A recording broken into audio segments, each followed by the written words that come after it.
গল্পের শুরুটা হচ্ছে ছন্দা আর বিকাশের একটা কথোপকথন দিয়ে।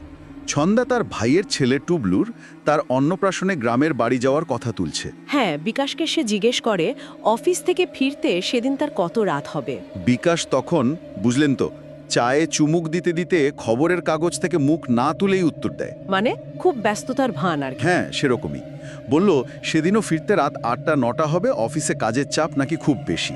ছন্দা তখন আসল কথাটা পারে, জানায় যে তার মা ফোন করেছিলেন সামনের মঙ্গলবার মানে 25শে জুলাই টুবলুর অন্নপ্রাশন। তাই মা তাদের যেতে বলেছেন, বিকাশকে নিয়েই যেতে চায় সে। বিকাশ তখন কি বলল? বলল রাতে অফিস থেকে ফিরে ফাইনাল জানাবে। একটু এড়িয়ে গেল যেন। তারপর একটু পরেই আবার ছন্দার মা রেবতী দেবীর ফোন। কুশল বিনিময়ের পর তিনি জানতে চান ওরা কবে আসছে।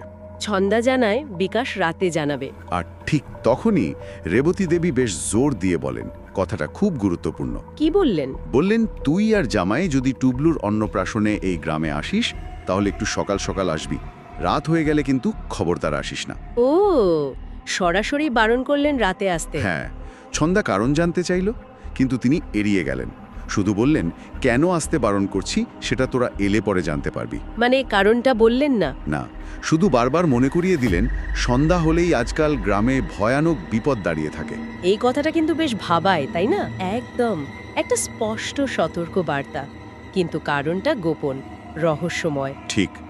রাতে বিকাশ ফিরলে ছন্দা মায়ের এই বারণের কথা জানায়, কিন্তু বিকাশ এটাকে একদম পাত্তা দেয় না। দিল না? কি বলল? সে বলল, তোমার মা যা খুশি বলুক, আমি আর তুমি 23 তারিখ রাতে ট্রেনে যাচ্ছি, এটাই ফাইনাল। বাহ, যুক্তিটা কি দিল? তার যুক্তি হলো রাতে ট্রেনে গেলে ফাঁকায় ফাঁকায় বসতে পারবে, সকালে বা দুপুরে গেলে নাকি খুব ভিড় হয়, আর সেই ভিড় তার একদম ভালো লাগে না। মানে নিজের সুবিধার যুক্তি, মায়ের সতর্কতা কানেই তুলল না। একেবারেই না। ছন্দার একটু দ্বিধা ছিল, কিন্তু শেষ পর্যন্ত সে রাজি হয়ে যায়। আর এখান থেকেই ঘটনার শুরু, তাই তো? হ্যাঁ, এখান থেকেই সেই ভয়ঙ্কর রাতের শুরু। 23 তারিখ রাতে অমাবস্যা তিথিতে ওরা স্টেশনে নামে। অমাবস্যার রাত, শুরুতেই একটা গা ছমছমে ব্যাপার। ছন্দা নেমে দেখে স্টেশনের চারিদিকটা কেমন ঘুটঘটে অন্ধকার, দু একটা আলো টিমটিম করে জ্বলছে নিচ্ছে। দোকানপাট সব বন্ধ, সেই সঙ্গে টিপটিপ করে বৃষ্টি পড়ছে। চারপাশটা কেমন থমথমে, একদম ভুতুড়ে পরিবেশ যাকে বলে। ছন্দা অবাক হয়ে বিকাশকে বলে, স্টেশনটা এত অন্ধকার কেন? আগে তো এমন ছিল না। বিকাশ কি বলল? পাত্তা দিল? বিকাশ ভাবল হয়তো আলো খারাপ হয়ে গেছে। টর্চ জেলে ওরা এগোতে থাকে। দেখে চায়ের বা পানের যে কটা গুমটি দোকান আছে সব বন্ধ। আর বন্ধ দোকানের সামনে কয়েকটা কুকুর শুয়ে আছে, আর তারা কুই কুই করে করুণ সুরে কাঁদছে। উফ, পরিবেশটা সত্যিই কেমন যেন অশুভ ইঙ্গিত দিচ্ছিল। হাঁটতে হাঁটতে ওরা গ্রামের রাস্তায় এসে পড়ে। আর ঠিক তখনই কি হলো? শুরু হয় মুষলধারে বৃষ্টি, সঙ্গে ঝোড়ো হাওয়া। কোথাও একটু আশ্রয় নেওয়ার মতো জায়গাও নেই। বিকাশ টর্চের আলো ফেলে আশেপাশে দেখতে থাকে। তখনই তার চোখে পড়ে রাস্তার ধারে একটু দূরে একটা বাঁশের চালা দেওয়া ছোট্ট ঘর। যাক, একটা আশ্রয়ের মতো জায়গা পাওয়া গেল তাহলে। ওরা তাড়াতাড়ি সেদিকে এগিয়ে গিয়ে চালাটার নিচে আশ্রয় নেয়, কিন্তু বৃষ্টি আর হাওয়ার দাপড় বেড়েই চলে। ছন্দা হতাশ হয়ে বলে, মনে হচ্ছে রাতটা এখানেই কাটাতে হবে। আর ঠিক সেই মুহূর্তে পিছন থেকে একটা ক্ষণক্ষণে গলার আওয়াজ। কে আওয়াজ? আপনারা কি এই গ্রামে নতুন? ওরা চমকে পিছনে তাকায়। দেখে হাত তিনেক দূরে একজন রোগা, পাতলা, ছিপছিপে, বেটে খাটো লোক হ্যারিকেন হাতে দাঁড়িয়ে আছে। লোকটার মুখে এক রহস্যময় হাসি, গাছ হোমসোম করে ওঠার মতনই ব্যাপার। হঠাৎ করে কোত্থেকে উদয় হলো লোকটা? সেটাই তো, ছন্দা তো ভয়ে বিকাশের গা ঘেঁষে দাঁড়ায়।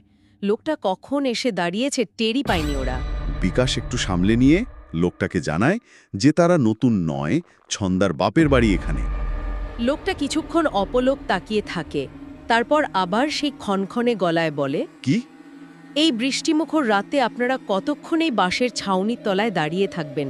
আর চলুন না, আজ রাতটা বরঞ্চ আপনারা আমার বাড়িতেই রাত কাটাবেন।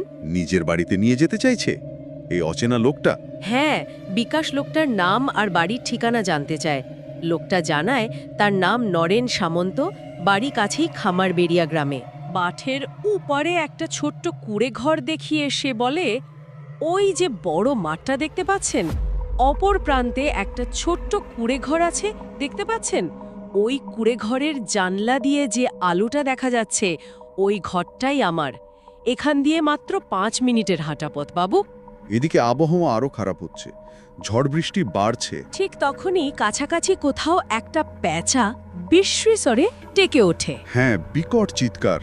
ছন্দা ভয় পেয়ে বিকাশকে বলে, এখানে ভিজে মরার চেয়ে লোকটার বাড়ি যাওয়াই ভালো। বিকাশও রাজি হয়ে যায়, হয়তো ভেবেছিল এছাড়া উপায় নেই। নরেনের মুখে আবার সেই রহস্যময় হাসিটা দেখা যায়। সে বলে, চলুন, আজ রাতটা বরঞ্চ এই গরিবের আস্তানায় কাটাবেন। কি অদ্ভুত লোক, হাসিটাও কেমন যেন। ওরা নরেনের পিছন পিছন গ্রামের অন্ধকার কর্দমাক্ত রাস্তা ধরে এগোতে থাকে। মাথার উপর দিয়ে আবার সেই প্যাঁচাটা চিৎকার করতে করতে উড়ে যায়। ছন্দা ভয় পেয়ে বিকাশের হাত চেপে ধরে। বিকাশ তাকে সাহস দেওয়ার চেষ্টা করে। কি বলে? বলে, সত্যি তুমি একটা ভিতুর ডিম। আমি থাকতেই কোনো ভূত, প্রেত, দৈত্য, দানব কাউকে আমি তোমার কাছে ঘেঁষতে দেব না। কিন্তু ছন্দা মনে মনে ভাবে, যে লোক টিকটিকি দেখলেই লাফায় সে দেবে ভূতের সামনে সাহস? ঠিকই ভেবেছে। কথা বলতে বলতেই ওরা নরেনের বাড়ির সামনে এসে পৌঁছায়। নরেন তাদের ভেতরে আসতে বলে। আবছা আলোয় ওরা দেখে বাড়ির চাল খড়ের, আর তার উপর নানান ধরনের গুল্ম গাছ এমনভাবে গজিয়ে উঠেছে যে পুরো কুঁড়েঘরটাই প্রায় ঢেকে গেছে।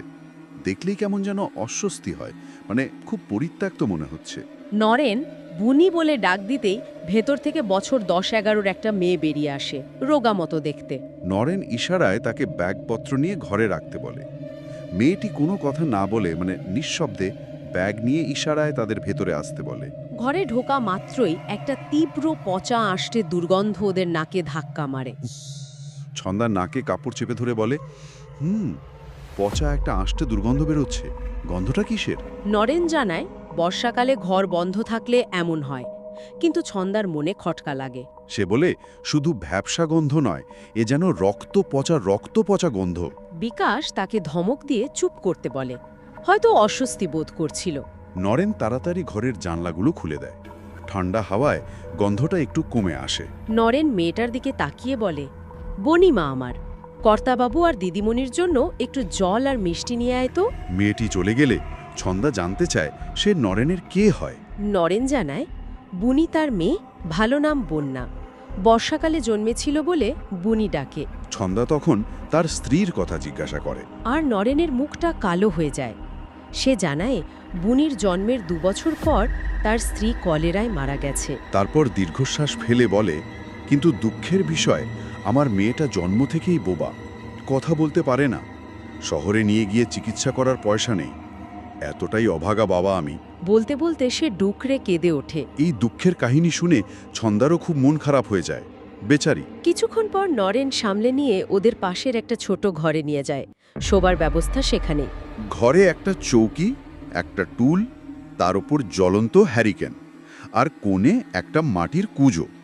বেশ সাদামাটা ব্যবস্থা। ওরা বসতেই বুনে 2টো মাটির গ্লাসে জল আর প্লেটে 2টো সন্দেশ নিয়ে আসে। মেয়েটা তখনও চুপচাপ। বিকাশ একটা মিষ্টি খেয়ে জল মুখে দিয়েই মুখ বিকৃত করে ফেলে। কেন, কি হয়েছিল জলে? জিজ্ঞেস করে, নরেনবাবু, জলটা এত নোদা কেন? তোমরা কিসের জল ব্যবহার করো বলো তো? নরেন জানায়, পাশের পুকুরের জল। বিকাশ অবাক হয়। পুকুরের জল তো এত নোনতা হওয়ার কথা নয়। কিন্তু সে খেয়াল করে না যে জল খাওয়ার পর তার ঠোঁটের কোণে একটু লাল আর কালচে রক্তের মতো দাগ লেগে গেছে। ওহ, এটা কিন্তু খুব সন্দেহজনক। নরেনের ঠোঁটে আবার সেই অদ্ভুত হাসিটা খেলে যায়। সে বলে, রাত হয়েছে, খিদে নিশ্চয়ই পেয়েছে, সে খিচুড়ি রান্না করে আনবে। কিন্তু বিকাশ আর ছন্দা দুজনেই খুব ক্লান্ত। তারা জানায়, জল মিষ্টি খেয়েছে আর খিদে নেই, এবার শুয়ে পড়বে, ভোরে উঠতে হবে। নরেন আর জোর করে না। বুনিকে নিয়ে সে ঘর থেকে বেরিয়ে যায়, বলে দরকার হলে যেন ডাকে। এরপর মাঝরাত, ঘড়িতে হয়তো 2টো বা 2:30 বাজে। বিকাশ হঠাৎ একটা বিকট খ্যানখ্যানে হাসির আওয়াজে জেগে ওঠে। ঘুমের ঘোরে সে ভাবে, এত রাতে কে এমন বিশ্রীভাবে হাসছে? আওয়াজটা খুব কাছ থেকেই আসছে। সে বিছানা ছেড়ে উঠে দরজার দিকে এগোয়। আবার সেই হাসি। দরজার কাছে কান পেতে সে স্পষ্ট বুঝতে পারে এ হাসি নরেনের। কিন্তু এত রাতে এভাবে হাসার মানে কি? লোকটা পাগল নয় তো? এই ভেবে সে দরজার একটা ছোট্ট ফুটো দিয়ে বাইরে উঁকি মারে। আর যা দেখে তাতে তার গায়ের রক্ত হিম হয়ে যায়। কি দেখে? সে ভূত প্রেত বা পেশাচে বিশ্বাস করে না, কিন্তু চোখের সামনের দৃশ্যের কোনো লৌকিক ব্যাখ্যা তার জানা নেই। দরজার ওপাশে বারান্দায় হাত পা ছড়িয়ে বসে আছে নরেন, কিন্তু এ যেন অন্য কেউ। তার ঠোঁটের দুই কোণ দিয়ে রক্তের ধারা গড়িয়ে পড়ছে। চোখের মনি নেই, পুরো চোখ দুটো ধবধবে সাদা, অন্ধকারে জ্বলজ্বল করছে। হাতের নখগুলো অস্বাভাবিক লম্বা আর কালো, বীভৎস রূপ। বিকাশের দম বন্ধ হয়ে আসার জোগাড়। সে দেখে নরেনের হাতে মানুষের একটা কাটা হাত। কি? কাটা হাত? হ্যাঁ, হাতে কয়েক গাছি চুড়ি দেখে বোঝা যাচ্ছে কোনো মহিলার হাত। আর নরেন সেই হাতটা মুখের কাছে নিয়ে পরম তৃপ্তিতে কামড়ে কামড়ে চিবিয়ে চিবিয়ে আর খাচ্ছে। খ্যানখ্যানে গলায় হাসতে হাসতে বিড়বিড় করছে, আহ, এই মানুষের শরীরের মাংস আর রক্তের কি যে স্বাদ! নে বুনি নে, এই মহিলাটির কাটা হাতের রক্ত মাংসটা খেয়ে দেখ। কি সুন্দর নোনতা নোনতা স্বাদ, আর কি দারুণ খেতে! এ তো অবিশ্বাস্য। ভয়ঙ্কর। এই দৃশ্য দেখেই বিকাশের শিরদাঁড়া দিয়ে ঠান্ডা স্রোত নেমে যায়। কিন্তু এরপর যা দেখে, আরও কিছু। হ্যাঁ, নরেনের পাশেই বসে আছে তার মেয়ে বুনি। সেও অবিকল নরেনের মতো হাত পা ছড়িয়ে বসে। তার হাতে একটা পুরুষের কাটা পা। বাবা। মেয়েটাও। হ্যাঁ। সেও পরম আনন্দে সেই পা কচমচ করে চিবিয়ে খাচ্ছে, আর মাঝে মাঝে খ্যান খ্যান করে হাসছে। ওদের চারপাশে ছড়িয়ে ছিটিয়ে রয়েছে মানুষের কাটা অঙ্গ প্রত্যঙ্গ, হাড়গোড়, রক্ত, মাংস। সেই তীব্র পচা আষ্টে গন্ধটা আবার আসছে। এবার বিকাশ বুঝতে পারে গন্ধটা কিসের। তার বমি ঠেলে ওঠে। সে কাপা কাপা গলায় ফিসফিস করে ওঠে, এরা তো মানুষ নয়, সাক্ষাৎ নরপিশাচ! এক্ষুনি পালাতে হবে এখান থেকে। স্বাভাবিক, এই অবস্থায় কে স্থির থাকতে পারে?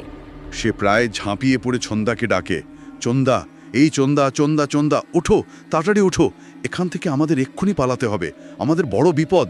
ছন্দা ধড়মড়িয়ে উঠে বসে। ভয়ে তার মুখ সাদা। বিকাশ ফিসফিস করে তাকে সবটা জানায়। কিন্তু পালাবে কি করে? ঘরের একটাই দরজা, আর সেটা পাহারা দিচ্ছে ওই ভয়ঙ্কর বাপ বেটি। বিকাশ মরিয়া হয়ে ঘরের চারিদিকে তাকায়। বিছানা থেকে একটু দূরে একটা বন্ধ জানলা তার চোখে পড়ে। জানলার কয়েকটা গড়াত ভাঙ্গা, ওটাই একমাত্র পথ। সে ছন্দাকে ইশারায় জানলাটা দেখিয়ে সেদিকে এগোয়। জানলাটা শক্ত লোহার চেন দিয়ে আটকানো। বিকাশ নিঃশব্দে চেন খোলার চেষ্টা করে। সে ছন্দাকে দরজার কাছে গিয়ে দেখতে বলে ওরা কিছু টের পেল কিনা। ছন্দা ভয়ে ভয়ে দরজার ফুটো দিয়ে বাইরে তাকিয়ে সেই বীভৎস দৃশ্য দেখে প্রায় জ্ঞান হারাবার মতো অবস্থা। এদিকে বিকাশ প্রায় চেনটা খুলেই এনেছে। ঠিক সেই সময় কি হলো? ছন্দা আর নরেনের চোখাচোখি হয়ে যায়। সর্বনাশ! নরেন একটা কান ফাটানো হাসি হেসে ওঠে। দিদিমণি, আপনি এত রাতে দরজার সামনে দাঁড়িয়ে কি করছেন? আমাদের বাপ বেটির মানুষের রক্ত মাংস খাওয়া দেখছেন নাকি? কি ভয়ঙ্কর বিদ্রূপ! কথাটা শুনেই ছন্দা ভয়ে চিৎকার করে পিছিয়ে আসে। সে বিকাশকে চেঁচিয়ে বলে, বিকাশ, তোমার জানলা খোলা হলো, ওরা দেখতে পেয়ে গেছে, তুমি তাড়াতাড়ি জানলাটা খোলো। তার কথা শেষ না হতেই দরজার ওপাশ থেকে নরেনের জান্তব গলা ভেসে আসে। বাবু, দিদিমণি, আপনারা কি আমার বাড়ি থেকে পালানোর চেষ্টা করছেন নাকি? যে একবার এই বাড়িতে ঢোকে, আমার আর বুনির হাত থেকে সে কিছুতেই পালাতে পারে না। কথা শেষ হওয়ার সঙ্গে সঙ্গে একটা বিকট শব্দে দরজাটা ভেঙে পড়ে। বিকাশ আর ছন্দা বিস্ফারিত চোখে দেখে নরেন আর বুনি দুজনে হামাগুড়ি দিতে দিতে মুখে মানুষের রক্তমাখা মাংস ঝুলিয়ে পৈশাচিক হাসতে হাসতে ঘরের মধ্যে ঢুকছে। ঠিক সেই চরম মুহূর্তে বিকাশ জানলার চেনটা খুলে পাল্লাটা ভেঙে বাইরে ফেলে দেয়। সে চিৎকার করে, চলো তাড়াতাড়ি পালাই এখান থেকে। এক মুহূর্ত দেরি না করে ওরা জানলা গলে বাইরে লাফিয়ে পড়ে। পিছন থেকে নরেন আর বুনির পৈশাচিক হাসি আর হুমকি শোনা যায়, তোরা দুজন আমার হাত থেকে বেশি দূর পালাতে পারবি না, আজ আমাদের হাতেই তোদের মৃত্যু হবে। ওরা পিছন ফেরে তাকায় না, শুধু দিকবিদিক জ্ঞান শূন্য হয়ে গ্রামের অন্ধকার রাস্তায় দৌড়াতে থাকে। কিন্তু নরেন আর বুনিও অবিশ্বাস্য দ্রুত গতিতে হামাগুড়ি দিয়ে ওদের পিছনে ধাওয়া করছে। তাদের লম্বা কালো নখওয়ালা হাত যেন ওদের ছুঁয়ে ফেলার চেষ্টা করছে। তারা চিৎকার করছে, না, বলছে আমরা আজ তোদের দেহের রক্ত মাংস খেয়েই ছাড়ব। মানুষের দেহের রক্তের স্বাদ অসাধারণ খেতে। দৌড়াতে দৌড়াতে সন্ধ্যা হঠাৎ হোঁচট খেয়ে রাস্তায় পড়ে যায়। হায় ভগবান! বিকাশ তাকে তোলার জন্য পিছনে ঘুরতেই ভয়ে পাথর হয়ে যায়। কি দেখল সে? সে দেখে বুনি, সেই বাচ্চা মেয়েটা, ছন্দার বুকের উপর বসে পড়েছে। না! সে তার তীক্ষ্ণ নখ দিয়ে ছন্দার বুক চিড়ে বুকের ভিতর থেকে দলা দলা রক্ত মাংস হাত দিয়ে বের করছে আর মুখে পুরে গচমকচ করে চিবিয়ে চিবিয়ে মহা আনন্দে খাচ্ছে আর হি হি করে হাসছে। এ কি বিভৎসতা!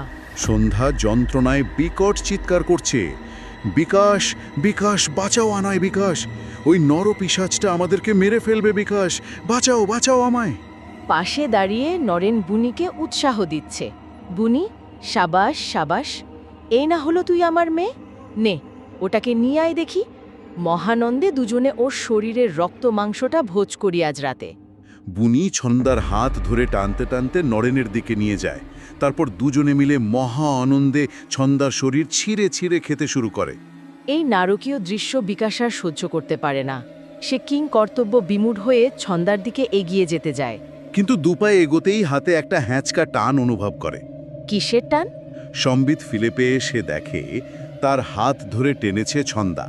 ছন্দা? কিন্তু আসল ছন্দা, সম্পূর্ণ অক্ষত।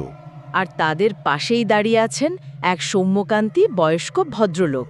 পরনে তার লাল পাঞ্জাবি, ধুতি, গলায় রুদ্রাক্ষের মালা, কপালে সিঁদুরের তিলক। বিকাশ অবাক হয়ে তাকিয়ে দেখে যেখানে একটু আগে নরেন আর বুনি ছন্দার শরীর নিয়ে বিভৎস কাণ্ড করছিল, সেই জায়গাটা একদম ফাঁকা। বৃষ্টিও কখন থেমে গেছে। এতক্ষণ যা ঘটল তার কিছুই সে মেলাতে পারে না। তার মনে হয় তাহলে কি ওই পিশাচরা বিকাশকে একটা ভোমের মধ্যে ফেলে দিয়েছিল? নাকি সবটাই সত্যি ছিল? সে কিছুই বুঝে উঠতে পারে না। বিভ্রম না বাস্তব? বয়স্ক লোকটি তখন বিকাশকে জিজ্ঞাসা করেন, আপনি এত রাতেই গ্রামের রাস্তায় একা কি করছেন? জানেন না এই গ্রামে রাতে এখন বেরোনো বারণ? ওই নরপিশাচ দুটোর কবরে পড়ে মৃত্যুবরণ করবেন নাকি? বিকাশ বিহল অবস্থায় তাকে সব ঘটনা খুলে বলে। ভদ্রলোক নিজের পরিচয় দেন অরুণাংশু মুখার্জি নামে। তিনি এই গ্রামেরই বাসিন্দা। তিনি বলেন, আপনি বড় ভুল করেছেন। আসুন, ওই দূরে চায়ের গুমটি দোকানটা দেখতে পাচ্ছেন? ওখানে গিয়ে বসি, তারপরে আপনাকে বলছি এ গ্রামের রহস্য কি। ওরা তিনজন কাছের একটা চায়ের দোকানের সামনের বেঞ্চে গিয়ে বসে। পূব আকাশে তখন ভোরের আলো ফুটতে শুরু করেছে। অরুণাংশু মুখার্জি তখন তাদের নরেন আর বুনির আসল কাহিনী শোনান। বেশ কয়েক বছর আগের ঘটনা। কাজ করে কোনো মতে তাদের দিন চলত। কিন্তু এক বর্ষায় বুনির মারাত্মক অসুখ করে। জানা যায় তার দুটো কিডনি প্রায় অকেজো। দ্রুত চিকিৎসা না করালে বাঁচানো যাবে না। চিকিৎসার জন্য অনেক টাকার দরকার। নিরুপায় নরেন গ্রামের ধনী মোড়ল হীরেন বাগচির কাছে সাহায্যের জন্য যায়। কিন্তু হীরেন বাগচি সাহায্য করা তো দূরের কথা, নরেনকে ছোট জাত বলে অকথ্য অপমান করে, মারধর করে তাড়িয়ে দেয়। এমনকি তার কাজটাও কেড়ে নেয়। গ্রামের অন্য কেউ নরেনের সাহায্যে এগিয়ে আসেনি। কি সাংঘাতিক অবিচার! বিনা চিকিৎসায় অযত্নে বুনি তিলে তিলে মারা যায়। এই ঘটনাগুলো শুনলে বোঝা যায় কতটা কষ্ট, কতটা অবহেলা সহ্য করতে হয়েছিল তাদের। মেয়ের মৃত্যু শোক সহ্য করতে না পেরে নরেনও গলায় দড়ি দিয়ে আত্মহত্যা করে। কয়েকদিন পর বাড়ি থেকে পচা গন্ধ বেরোতে শুরু করলে হীরেন বাগচির নেতৃত্বে গ্রামের লোক সেখানে যায়। তারা দেখে বুনির পচা গলা দেহ বিছানায় আর নরেনের ঝুলন্ত দেহ কড়িকাঠ থেকে পচে গলে পড়ছে, পোকায় কিলবিল করছে। কিন্তু এই ভয়ঙ্কর দৃশ্য দেখেও হীরেন বাগচির মনে দয়া হয় না। সে সৎকার করার বদলে গ্রামবাসীদের নির্দেশ দেয়, কি নির্দেশ? তোমরা বরং এক কাজ করো, সবাই মিলে মাটির কুঁড়েঘরে আগুন ধরিয়ে দাও। ভাবা যায়, মৃতদেহ সমেত ঘরটা পুড়িয়ে দেওয়া হলো। এর মাসখানেক পর থেকেই গ্রামে রাতের বেলায় রহস্যজনক মৃত্যু আর ভয়ঙ্কর ঘটনা ঘটতে শুরু করে। একদিন রাতে ফেরার পথে পাপী হীরেন বাগচিও ওই বাপ মেয়ের অতৃপ্ত আত্মার হাতে পড়ে। তারা বিভৎসভাবে তাকে হত্যা করে। অরুণাংশুবাবু দীর্ঘশ্বাস ফেলে বলেন, নরেন আর বুনির আত্মা এই গ্রামেই আটকে আছে, তাদের উপর হওয়া চরম অবিচারের প্রতিশোধ নিতে। তারা এখন এক রক্তলোভী নরপিশাচে পরিণত হয়েছে। মানুষের প্রতি তীব্র ঘৃণা থেকে তাদের এই রূপান্তর। নরেনের হয়তো মনে হয়েছিল শেষ পর্যন্ত মানুষের জাত কুকুরের থেকেও শয়তান। কতটা কষ্ট পেলে এমন ধারণা হয়। অরুণাংশু মুখার্জির মুখে এই মর্মান্তিক কাহিনী শুনে বিকাশ আর ছন্দা নির্বাক হয়ে যায়। তাদের চোখ জলে ভরে ওঠে। এবার তারা বুঝতে পারে কেন রেবতী দেবী রাতে গ্রামে আসতে বারণ করেছিলেন।